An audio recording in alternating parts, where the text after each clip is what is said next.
প্রিয় ছাত্রছাত্রীরা, আজকে আমি তোমাদেরকে এই ভিডিওর মাধ্যমে ক্লাস 9 এর জীবনবিজ্ঞানের যে সমস্ত প্রশ্নগুলো দেওয়া হয়েছে 2026 সালের রায়মার্টিন প্রশ্নবিচিত্রাতে প্রথম পর্যায়ে মূল্যায়নের জন্য অর্থাৎ ফার্স্ট সামেটিভের জন্য যে প্রশ্নগুলো দেওয়া হয়েছে সেগুলো আমরা আলোচনা করবো আজকে এই ভিডিওর মাধ্যমে। 4 নম্বর স্কুলের পেজ নম্বর 329, সেখানে বিভাগ ক, খ ও গ এই তিনটি বিভাগের যে সমস্ত প্রশ্নগুলো আছে সমস্ত প্রশ্নের উত্তর আমরা আলোচনা করবো আজকে এই ভিডিওর মাধ্যমে। তোমরা ভিডিওটা শুরু থেকে শেষ অবধি অবশ্যই দেখবে এবং চ্যানেলে যদি নতুন হয়ে থাকে অবশ্যই তোমরা চ্যানেলটাকে সাবস্ক্রাইব করে রাখবে। পরবর্তী যে পেজগুলো আছে সেগুলোর প্রশ্ন উত্তর পাওয়ার জন্য এবং এর আগের যে পেজগুলো ছিল সেগুলোর প্রশ্ন উত্তর আমরা আলোচনা করে দিয়েছি।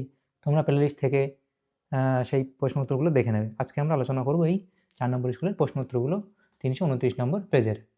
তো এখানে দেখো যে প্রশ্নগুলো আছে 4 নম্বর স্কুলের। প্রথমে আমাদের কি বলা আছে, বিভাগ ক এর মধ্যে 7টা এমসিকিউ টাইপ প্রশ্ন এখানে 7 নম্বর বিভাজন করে দেওয়া হয়েছে। একের দাগে কি বলা আছে দেখো, প্রতিটি প্রশ্নের সঠিক উত্তরটি নির্বাচন করে তার ক্রমিক সংখ্যা সহ লেখো। প্রতিটি প্রশ্নের সঠিক উত্তরটি নির্বাচন করে তার ক্রমিক সংখ্যা সহ লেখো।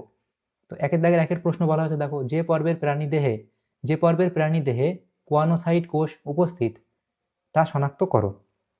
তাহলে এটা কোনটা হবে? অপশান বি, অর্থাৎ পরিফেরা। এর পরবর্তী প্রশ্ন কি বলা হয়েছে দেখো, কোন পর্বের প্রাণী দেহে ম্যান্টল পর্দা উপস্থিত থাকে? তাহলে সেটা এখানে হবে অপশান ডি, অর্থাৎ কি মোলাস্কা। এর পরবর্তী প্রশ্ন, ভিটামিন এ এর রাসায়নিক নাম হলো। ভিটামিন এ এর রাসায়নিক নাম কি? তাহলে ভিটামিন এ এর রাসায়নিক নাম হলো কি রেটিনল। অপশান এখানে ডি হবে সঠিক উত্তর, রেটিনল। এর পরবর্তী প্রশ্ন দেওয়া আছে দেখো, জাইলেম কলার যে উপাদানটি সজীব তা হলো। তাহলে জাইলেম কলার যে উপাদানটি সজীব তা হলো কি?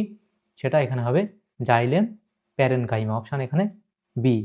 এর পরবর্তী অপশান সি, জাইলেম প্যারেনকাইমা। পরবর্তী প্রশ্ন, পদার্থ কোন অঙ্গটি প্রোজেস্টেরন ক্ষরণ করে? তাহলে সেটা এখানে হবে এখানে হবে এই অপশান বি হবে সঠিক উত্তর, অর্থাৎ ডিম্বাশয়। এর পরবর্তী প্রশ্ন যেটা বলা আছে, প্রোক্যারিওটিক কোষের রাইবোজোমের প্রকৃতি হলো, সেটা হবে 70S। Option D. এর পরবর্তী প্রশ্ন, প্রদত্ত কোন অঙ্গাণুটি দ্বি একক পর্দাবেষ্টিত কোষীয় অঙ্গাণু নয়? তাহলে এটা কোনটা হবে? সেটা হবে অপশান ডি, অর্থাৎ গলগি বস্তু। তাহলে এগুলো হলো, তাহলে এমসিকিউ টাইপ যে প্রশ্নগুলো হলো। এরপরে আছে আমাদের দেখো বিভাগ খ এর দাগে। বিভাগ খতে যে প্রশ্নগুলো এখানে বলা হয়েছে দেখো, 3টে প্রশ্ন এখানে শূন্যস্থান পূরণ করতে হবে এবং 4টে আছে, আমি 4টে আলোচনা করব। 2 এর দাগে বলা আছে দেখো, শূন্যস্থান পূরণ করে যে কোনো 3টি। প্রথম প্রশ্ন কি, জীববিদ্যা ও ড্যাশ এর সহযোগে গঠিত শাখাটির নাম হলো বায়োনিক্স।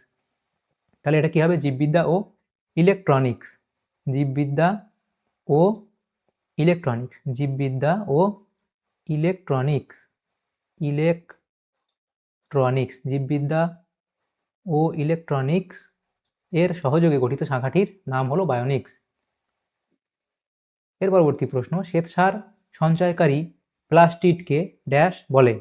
শ্বেতসার সঞ্চয়কারী প্লাস্টিডকে ড্যাশ বলে। তাহলে কি বলে? এটা হবে অ্যামাইলোপ্লাস্ট বলে। এটাকে কি বলা হয়?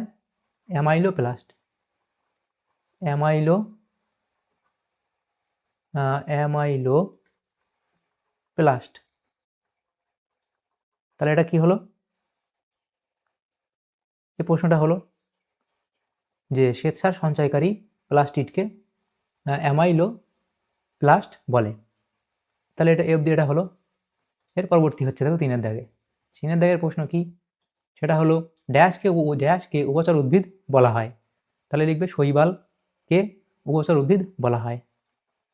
শৈবালকে উভচর উদ্ভিদ বলা হয়। এর পরবর্তী প্রশ্ন, নাইট্রোজেন ঘটিত ক্ষার প্লাস ড্যাশ সমান সমান নিউক্লিওটাইড। তাহলে হবে পেন্টোজ শর্করা। পেন্টোজ শর্করা। পেন্টোজ শর্করা। এর পরবর্তী প্রশ্ন বলা আছে দেখো 3 এর দাগে, একটি শব্দ বা একটি বাক্যে উত্তর দাও, যে কোনো 4টি। তো এখানে প্রথম প্রশ্ন, কেমোজেনি কি? তাহলে কেমোজেনি কি? তোমরা সেটা কি লিখবে? এটা লিখবে যে ওপারিন ও হ্যালডেনের মতে ওপারিন ও হ্যালডেনের মতে ওপারিন ও হ্যালডেনের মতে ওপারিন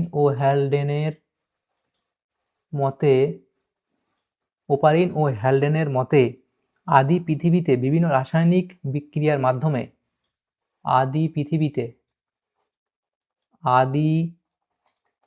পৃথিবীতে বিভিন্ন রাসায়নিক বিক্রিয়ার মাধ্যমে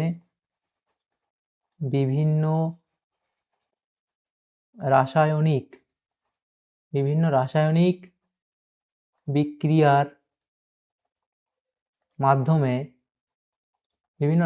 বিক্রিয়ার মাধ্যমে অজৈব যৌগ থেকে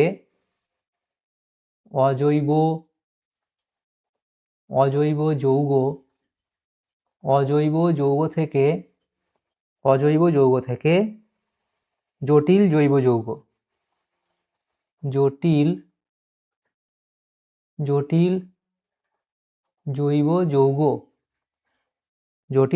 যৌগ সৃষ্টির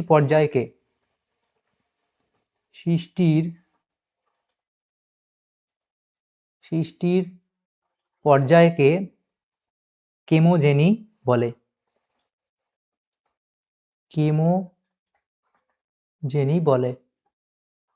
এটা হলো। পরবর্তী প্রশ্ন 2 এর দাগে বলা আছে ব্রায়োফাইটার প্রধান উদ্ভিদ দেহটি কি প্রকৃতির? তাহলে সেটা কি লিখবে? সেটা লিখবে যে লিঙ্গধর বা গ্যামেটোফাইট প্রকৃতির। লিঙ্গধর বা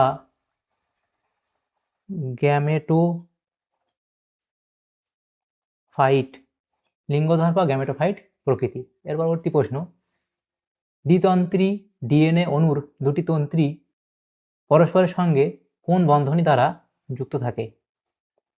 তাহলে সেটা কি লিখবে? হাইড্রোজেন বন্ধনী দ্বারা যুক্ত থাকে। হাইড্রোজেন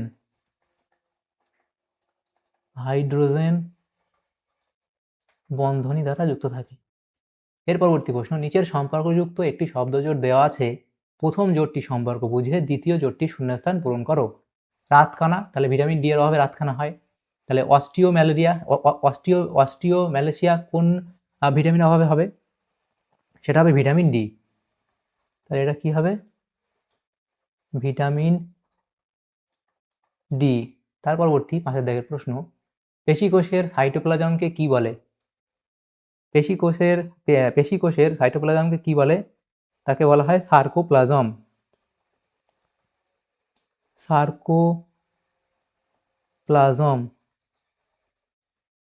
এর পরবর্তী সত্য মিথ্যা নিরূপণ করো। প্রথম প্রশ্ন, মোনেরা রাজ্যভুক্ত প্রাণীরা এককোষী ইউক্যারিওটস, কিন্তু প্রোটিস্টারা এককোষী প্রোক্যারিওটস। এটা এখানে ভুল বলা হয়েছে। এর পরবর্তী প্রশ্ন কি বলা হয়েছে দেখো 2 এর দাগের, যোগকলায় ভিত্তিপর্দা উপস্থিত থাকে, এটা ঠিক না ভুল? এটা এখানে ভুল বলা হয়েছে। 5 দাগের প্রশ্ন, এ স্তম্ভে দেওয়া শব্দের সঙ্গে বি স্তম্ভের সর্বাপেক্ষা উপযুক্ত শব্দটির সমতা বিধান করে উভয় স্তম্ভের ক্রমিক নম্বর সহ সঠিক জোটটি পুনরায় লেখো। এখানে এ স্তম্ভ, এদিকে আমাদের বি স্তম্ভ দেওয়া হয়েছে। প্রথম কি বলা হয়েছে? 3 প্রকোষ্ঠযুক্ত হৃৎপিণ্ড। তাহলে সেটা কোনটা হবে? অ্যাম্ফিবিয়া বা উভচর। এর পরবর্তী আছে কোষের সাইটোপ্লাজমীয় যোগসূত্র, সেটা হবে প্লাজমোডেসমাটা। এভাবে হলো। তাহলে এর পরবর্তী যে প্রশ্নগুলো আছে দেখো, এখানে কি বলা হয়েছে বিভাগ গ, সেখানে আছে আমাদের 6টা প্রশ্ন উত্তর করতে হবে, 2 নম্বর করে 12 নম্বর দেওয়া হয়েছে। 4 দাগে বলা আছে নিচের প্রশ্নগুলির সংক্ষিপ্ত উত্তর দাও। এই যে প্রশ্নগুলো আছে এখানে, সেগুলো আমরা নেক্সট পেজে আলোচনা করব। এই 8টা প্রশ্ন দেখো, প্রথমে কি বলা আছে সেটা বলা হয়েছে কি, 6 দাগের 1 প্রশ্ন, ফাইলয়েড ও কলয়েড কি, সেটা লিখবে। এর পরবর্তী প্রশ্ন দেখো, কোয়াসার্ভেট কি? বিজ্ঞানী ওপারিনের মতে আদিম পৃথিবীতে সমুদ্রের উত্তপ্ত জলে প্রোটিন, লিপিড ও কার্বোহাইড্রেট পরস্পর মিলিত হয়ে যে কলয়েড জাতীয় বিন্দু গঠন করেছিল তাকে কোয়াসার্ভেট বলে। একে জীবনের আদিমতম রূপ বা প্রাক কোষীয় সংগঠন বলা হয়, মানে প্রাক কোষীয় সংগঠন ধরা হয়। এর পরবর্তী প্রশ্ন, জোঁক যে পর্বের অন্তর্ভুক্ত জীব, সেই পর্বটির নাম ও তার একটি বৈশিষ্ট্য লেখো। তাহলে অ্যানিলিডা পর্বের, এবং তার বৈশিষ্ট্যের দেহে অসংখ্য ছোট ছোট আংটির মতো খণ্ডক নিয়ে গঠিত এবং রেচন অঙ্গ হলো নেফ্রিডিয়া। পরবর্তী প্রশ্ন, ভিটামিন কে এর একটি গুরুত্ব ও একটি অভাবজনিত লক্ষণ লেখো। তাহলে ভিটামিন কে এর গুরুত্ব কি? রক্ততঞ্চনে সাহায্য করে, এবং এর অভাবজনিত লক্ষণ কি হবে? রক্ততঞ্চন ব্যাহত হয়, ফলে ক্ষতস্থান থেকে রক্তক্ষরণ বন্ধ হতে দেরি হয়। 5 দাগের প্রশ্ন বলা আছে অপরিহার্য ফ্যাটি অ্যাসিড কি? উদাহরণ দাও। যেসব ফ্যাটি অ্যাসিড মানবদেহে সংশ্লেষিত হয় না কিন্তু শরীরের স্বাভাবিক বৃদ্ধি ও পুষ্টির জন্য প্রয়োজন এবং খাদ্যের মাধ্যমে গ্রহণ করা বাধ্যতামূলক তাদের অপরিহার্য ফ্যাটি অ্যাসিড বলে। উদাহরণ লিখবে লিনোলিক অ্যাসিড এবং লিনোলেনিক অ্যাসিড, এগুলো লিখবে। এর পরবর্তী প্রশ্ন কি আছে দেখো, নিম্নলিখিত কাজের, আচ্ছা 6 এর দাগ, এখানে 6 এর দাগের, আচ্ছা 6 দাগের প্রশ্নটা এখানে আমাদের ভুল হয়ে গেছে। 6 দাগের প্রশ্ন এখানে চলে এসছে, 7টা এখানে চলে এসছে। যাই হোক, তাহলে এই 7টা এখানে আছে, 8টা এখানে চলে গেছে। তো যাই হোক, আমরা আগে আমরা এখানে 6টা করে নিই। প্রদত্ত বৈশিষ্ট্যের উপর ভিত্তি করে জাইলেম ও ফ্লোয়েম কলার পার্থক্য লেখো উপাদান ও কাজের উপর ভিত্তি করে। তাহলে জাইলেম এবং ফ্লোয়েম উপাদান কি, ট্র্যাকিট, এগুলো যেন থাকে, আর কাজের উপর ভিত্তি করে পার্থক্যগুলো লিখবে। এবং 7 দাগের প্রশ্ন কি, আবরণী কলার দুটি কাজ লেখো। তাহলে রক্ষণাবেক্ষণ এবং ক্ষরণ ও শোষণ। এবং 8 দাগে যে প্রশ্ন ছিল, লাস্ট প্রশ্ন 8 দাগে ছিল, নিম্নলিখিত কাজের সঙ্গে যুক্ত দেখো অঙ্গগুলির নাম লেখো। রক্তের আরবিসি বিনষ্টকরণ, সেটা হচ্ছে প্লীহা। ইনসুলিন হরমোন নিঃসরণ, সেটা হবে অগ্নাশয়। এবং পিত্তরস উৎপাদন, সেটা হবে যকৃৎ। তারপরে প্রতিবর্ত ক্রিয়া নিয়ন্ত্রণ, সেটা হবে সুষুম্নাকাণ্ড। তাহলে এগুলো আমাদের প্রশ্নগুলো হয়ে গেল। এখানে যে প্রশ্নগুলো ছিল বিভাগ ক, খ এবং গ এর মধ্যে, এই 3টে বিভাগে যে সমস্ত প্রশ্নগুলো ছিল সেগুলো আমরা আলোচনা করলাম আজকে এই ভিডিওর মাধ্যমে। ক্লাস 9 এর প্রথম পর্যায়ক্রমিক মূল্যায়নের জন্য জীবন বিজ্ঞানের যে প্রশ্নগুলো ছিল এরা 4 নম্বর স্কুলে, সেগুলো আমরা আলোচনা করলাম আজকে এই ভিডিওর মাধ্যমে। তোমাদের যদি সামান্যতম উপকার এসে থাকে ভিডিওটা, অবশ্যই একটা লাইক করবে আর বেশি বেশি করে বন্ধুদের সাথে শেয়ার করবে। তাহলে এই 3টে বিভাগের আমরা সমস্ত প্রশ্নের উত্তর আলোচনা করলাম। তো thank you, thanks for watching.